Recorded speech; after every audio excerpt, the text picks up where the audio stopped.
9 अप्रैल 2025 रात के अंधेरे में लॉस एंजलिस का एक सुरक्षित हवाई अड्डा। कोई मीडिया नहीं, कोई कैमरा नहीं, बस अमेरिकी मार्शल्स की कड़ी घेराबंदी और उनके बीच एक 64 साल का आदमी, हथकड़ियों में जकड़ा हुआ, सफेद बाल, झुकी हुई कमर। उसका नाम था तहव्वुर हुसैन राणा।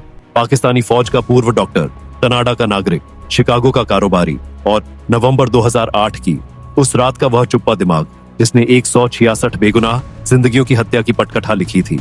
वह विमान भारत की तरफ उड़ा।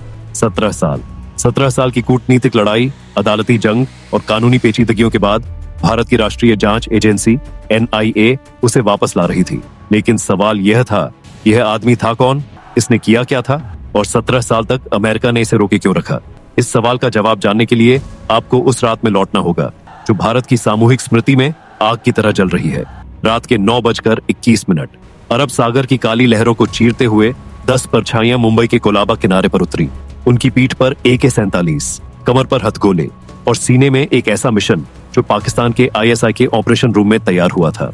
ये 10 आतंकवादी लश्कर-ए-तैयबा के प्रशिक्षित हत्यारे थे।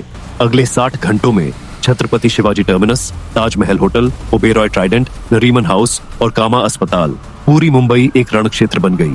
166 लोग मारे गए, 300 से ज्यादा घायल हुए, उनमें 6 अमेरिकी नागरिक भी थे।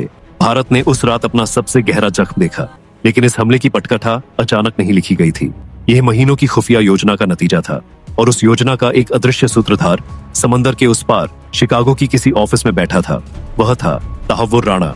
12 जनवरी 1961 पाकिस्तान के पंजाब प्रांत के चिचावतनी में एक बच्चे ने जन्म लिया। नाम रखा गया तहव्वुर हुसैन राणा। बचपन से ज़हीन, पढ़ने में तेज, परिवार ने उसे हसन अब्दाल के कैडेट कॉलेज में भर्ती कराया, पाकिस्तान के सबसे प्रतिष्ठित सैन्य शिक्षा केंद्रों में से एक। यही वह जगह थी जहां उसकी जिंदगी की सबसे खतरनाक दोस्ती शुरू हुई। उसी कॉलेज में एक और छात्र था, दाऊद सैयद गिलानी, जिसे बाद में दुनिया जानेगी डेविड कोलमैन हेडली के नाम से। 2 बच्चे, एक ही कॉलेज, एक ही सोच और आने वाले दशकों में एक साझा मिशन। राणा ने मेडिकल की पढ़ाई पूरी की, पाकिस्तानी फौज में कैप्टन बना, आर्मी मेडिकल कोर में काम किया। लेकिन 1990 के दशक में कुछ बदला। किसी को नहीं पता, आज भी नहीं, कि उसने फौज क्यों छोड़ी। रिकॉर्ड में लिखा है डेजर्टियन, यानी बिना इजाजत के सेना त्याग। 1997 में राणा कनाडा पहुंचा पत्नी के साथ, दोनों डॉक्टर। 2001 में उन्हें कनाडाई नागरिकता मिल गई। फिर शिकागो, और शिकागो में खुला उसका असली कारोबार, first world immigration services. Chicago, New York और टोरंटो में दफ्तर, इमिग्रेशन का कानूनी काम। लेकिन यह सिर्फ एक कवर था, एक बेहद शातिर कवर। सजिश की यह पहली परत थी, असली खेल तो अब शुरू होने वाला था। दाऊद गिलानी यानी डेविड हेडली अमेरिकी नागरिक था, माँ अमेरिकी, पिता पाकिस्तानी। 2005 में उसने अपना नाम बदला दाऊद से डेविड कोलमैन हेडली। क्यों? क्योंकि एक अमेरिकी चेहरे के साथ वह दुनिया के किसी भी कोने में बिना शक के घूम सकता था। यही उसकी सबसे बड़ी ताकत थी। हेडली की पहुंच एक साथ कई दिशाओं में थी, लश्कर-ए-तैयबा, पाकिस्तानी ISI और एक समय खुद अमेरिकी खुफिया एजेंसी DEA का मुखबिर। यह एक ऐसा डबल एजेंट था जो एक नहीं, कई बोर्डों पर शतरंज खेल रहा था। 2006 से 2008 के बीच हेडली ने 5 बार मुंबई का दौरा किया, हर बार एक अलग पहचान के साथ। एक बार बिजनेसमैन, एक बार फिल्म प्रोड्यूसर।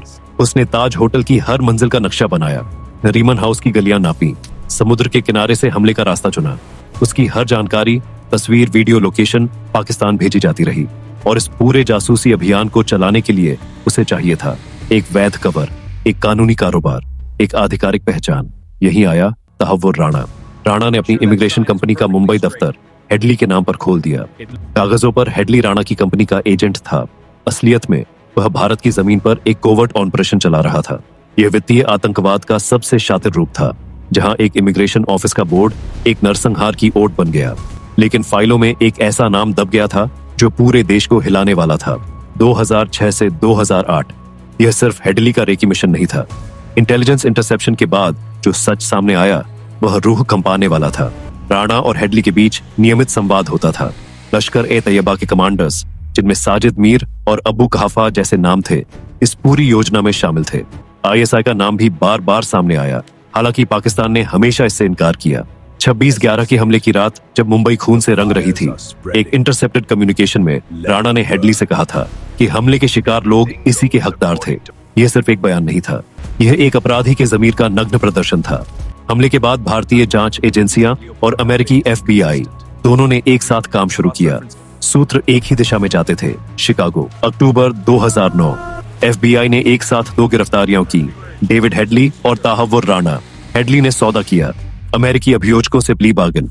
उसने सब कुछ उगल दिया, लश्कर के तार, ISI के इशारे, राणा की भूमिका, साजिद मीर के आदेश। इस जानकारी के बदले उसे 35 साल की सजा हुई और भारत को प्रत्यर्पण से बचा लिया गया। राणा ने लड़ने का फैसला किया। 2011 में अमेरिकी अदालत ने एक अजीब फैसला सुनाया। राणा को मुंबई हमले की सीधी साजिश में शामिल होने से बरी कर दिया गया, लेकिन लश्कर-ए-तैयबा को सामग्री सहायता देने और डेनमार्क के अखबार जिलेंस पोस्टन पर हमले की योजना में शामिल होने का दोषी पाया गया। 2013 में सजा 14 साल। भारत ने इस फैसले को कभी नहीं माना। भारत की नजर में राणा 166 जिंदगियों के हथियारों का मददगार था और वह सिर्फ अमेरिकी जेल में सड़ता नहीं रहेगा, उसे भारतीय अदालत में जवाब देना होगा। लेकिन सच्चाई इससे भी कहीं ज्यादा भयानक थी। 2020 कोविड-19 की आड़ में राणा को कंपासन ग्राउंड्स पर जेल से रिहा कर दिया गया। भारत हरकत में आया। NIA ने अमेरिकी अदालत में औपचारिक प्रत्यर्पण अनुरोध दायर किया। राणा को फिर गिरफ्तार किया गया, इस बार भारत के लिए। लेकिन राणा के वकीलों ने एक के बाद एक कानूनी रुकावटें खड़ी की। पहला तर्क, डबल जेपड़ी, यानी एक ही अपराध के लिए 2 बार मुकदमा नहीं चल सकता। उसे अमेरिका में मुंबई साजिश से बरी किया जा चुका था। दूसरा तर्क, यातना का खतरा। उनके वकीलों ने तर्क दिया कि भारतीय जेलों में उसके साथ अत्याचार होगा। अमेरिकी न्याय प्रणाली की हर सीढ़ी पर राणा ने लड़ाई लड़ी। District court, court of appeals, 9th circuit और आखिरकार यूनाइटेड स्टेट्स सुप्रीम कोर्ट। मई 2023 में अमेरिकी सुप्रीम कोर्ट ने प्रत्यर्पण को मंजूरी दे दी, लेकिन राणा नहीं रुका। यह सिर्फ एक आपराधिक मामला नहीं था, यह एक जियोपॉलिटिकल चेस बोर्ड था जिस पर भारत और अमेरिका के संबंधों का भविष्य दांव पर था। 2025 में जब डोनाल्ड ट्रंप दोबारा अमेरिकी राष्ट्रपति बने तो समीकरण बदलने लगे। 21 जनवरी 2025, जिस दिन अमेरिकी सुप्रीम कोर्ट ने राणा की आखिरी याचिका ठुकराई, उसी दिन अमेरिकी विदेश मंत्री मार्को रूबियो की मुलाकात भारतीय विदेश मंत्री डॉक्टर S जयशंकर से हुई वॉशिंगटन में। यह महज इत्तेफाक नहीं था। 13 फरवरी 2025 ट्रंप ने मोदी के साथ एक संयुक्त प्रेस कॉन्फ्रेंस में ऐलान किया, ताहव्वुर राणा को भारत को सौंपा जाएगा। 11 फरवरी को ही विदेश मंत्री रूबियो ने राणा के प्रत्यर्पण पर औपचारिक आदेश पर दस्तखत कर दिए थे। भारत की सालों की कूटनीतिक मेहनत एक झटके में फल लाई, लेकिन राणा का आखिरी दांव अभी बाकी था। फरवरी 2025 के अंत में राणा के वकीलों ने एक इमरजेंसी एप्लीकेशन दाखिल की, सीधे अमेरिकी सुप्रीम कोर्ट में। उनका तर्क था कि भारत में उसे यातना दी जाएगी। उन्होंने अमेरिकी स्टेट डिपार्टमेंट की अपनी रिपोर्टें पेश की, जिनमें भारतीय जेलों में मानवाधिकार उल्लंघनों का जिक्र था। यह एक ऐसा टैक्टिकल मैनूवर था जिसमें राणा ने अमेरिका के ही कागज अमेरिका के खिलाफ इस्तेमाल किए। 4 अप्रैल 2025 अमेरिकी सुप्रीम कोर्ट ने उसकी अंतिम याचिका खारिज कर दी। राणा के सारे रास्ते बंद हो गए। 8 अप्रैल NIA की एक विशेष टीम अमेरिका पहुंची, अमेरिकी मार्शल्स के साथ, कागजात पूरे, हथकड़ियां तैयार। 9 अप्रैल 2025 ताहव्वुर राणा को अमेरिका से भारत के लिए रवाना किया गया। 10 अप्रैल 2025 दिल्ली का पालम एयर बेस एक विशेष विमान उतरा, उसमें से निकला ताहव्वुर राणा, घिरा हुआ NIA अधिकारियों से, मीडिया से दूर, खामोश। 17 साल पहले मुंबई की सड़कों पर जो खून बहा था, उसके एक जिम्मेदार की कलाइयों में आज भारतीय एजेंसियों की हथकड़ियां थीं। दिल्ली की एक विशेष NIA अदालत ने उसे तत्काल 18 दिन की NIA हिरासत में भेज दिया। अमेरिकी विदेश मंत्री रूबियो ने बयान दिया, वह न्याय का सामना करेगा उन भयावह हमलों के लिए। भारत के 166 पीड़ितों के परिवारों ने पहली बार महसूस किया कि न्याय की चक्की धीमी जरूर है, लेकिन रुकती नहीं। लेकिन यह कहानी यहाँ खत्म नहीं होती। राणा की असली अहमियत यह नहीं है कि उसने क्या किया, बल्कि यह है कि वह क्या जानता है। क्या ISI के किन अफसरों ने 26/11 को हरी झंडी दी? कौन थे वो मेजर इकबाल और मेजर पशा जिनके नाम हेडली के बयान में आए? राणा उन्हें जानता था। लश्कर-ए-तैयबा और पाकिस्तानी डीप स्टेट के बीच की कड़ी, जो आज भी दुनिया के सामने पूरी तरह साबित नहीं हुई। क्या राणा के बयान से वह परत उखड़ेगी? भारत के लिए राणा सिर्फ एक आरोपी नहीं, एक जीती जागती खुफिया फाइल है। उसकी NIA पूछताछ से जो सच निकलेगा, वह शायद सिर्फ एक आपराधिक मुकदमे की नहीं, बल्कि भारत पाकिस्तान के राजनयिक भविष्य की दिशा तय करेगा। और यही वजह है कि पाकिस्तान इस प्रत्यर्पण से इतना बेचैन था। 2008 में जो 10 आतंकवादी मुंबई आए थे, उनमें से 9 मारे गए, एक पकड़ा गया, अजमल कसाब। 2012 में फांसी दी गई। डेविड हेडली अमेरिकी जेल में 35 साल की सजा काट रहा है। भारत को प्रत्यर्पण नहीं मिला। लश्कर ए तैयबा के कमांडर साजिद मीर को 2022 में पाकिस्तान ने फाइनेंशियल एक्शन टास्क फोर्स के दबाव में गिरफ्तार किया, लेकिन उसे भारत कभी नहीं मिला। जकीउर रहमान लखवी, जो 26/11 का मुख्य कमांडर था, पाकिस्तानी अदालतों ने उसे भी बरी कर दिया। हाफिज सईद, लश्कर ए तैयबा का संस्थापक, पाकिस्तान में आज भी सांस लेता है। इस हिसाब में अभी बहुत सी पंक्तियां खाली हैं। तहावुर राणा का भारत आना उन खाली पंक्तियों को भरने की शुरुआत भर है। 26 नवंबर 2008, मुंबई की वो रात जब छत्रपति शिवाजी टर्मिनस की छत पर AK-47 की आवाज गूंजी थी, जब ताज होटल की खिड़कियों से लपटें उठी थीं, जब एक बच्चे ने अपनी मां की लाश के पास बैठकर सुबह का इंतजार किया था। उस रात के बाद भारत ने एक शपथ ली थी कि इसका हिसाब होगा।